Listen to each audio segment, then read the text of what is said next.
Manatili ka sa bahay kung ayaw mong humimlay. Pagod na ang barangay, sa'yo'y laging sumasaway. Pagod na ang mga pulis, sundalo ay nagtitiis. Sa tulad mong mareklamo, laging kontra sa gobyerno. Politika'y iwasan, kahit sa 90 days lang. Yan ang sabi ni Yorming, Senador, wag nang magbangayan. Wala namang napapala, dumarami lang ang salita.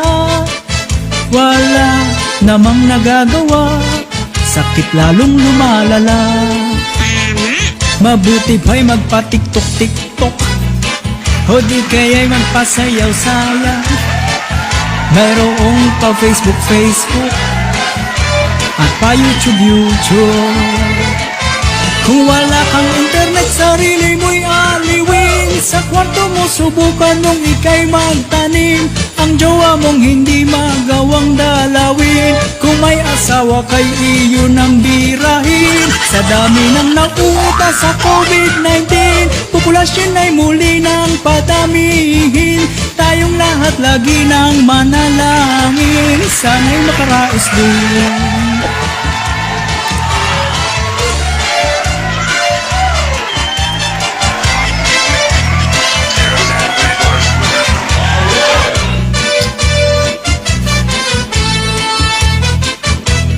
Bukas ay Las Vegas, ang araw ay lumipas. Wala nang maisaing, tiis ka sa sabang saging. Kaya naman mayroong naghamon, kumayaman ka ika'y tumugon. Marami nang nagugutom, tara tayo ay umaksyon. Kawawang nasa frontline, tinataya ang buhay. Kahit kulang sa gamit at PPE ay incomplete, patataga na lang ng dibdib upang buhay ng iba'y masagip. Bayani, makikilala mo sa sitwasyong gaya nito. May mayor na patulog-tulog, kapitan na pakalog-kalog, mga tao'y nabubugnot. Bakit wala pang relief goods? Gayahin nyo si kapitan at ibang alkalde, umiikot sa bayan at lahat ng kalye.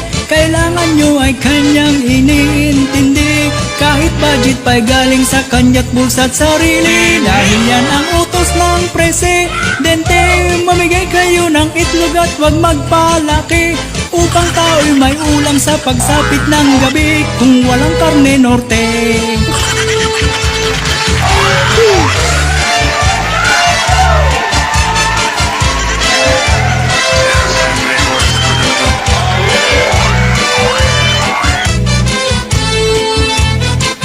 Manatili na sa bahay, huwag ka nang magpasaway.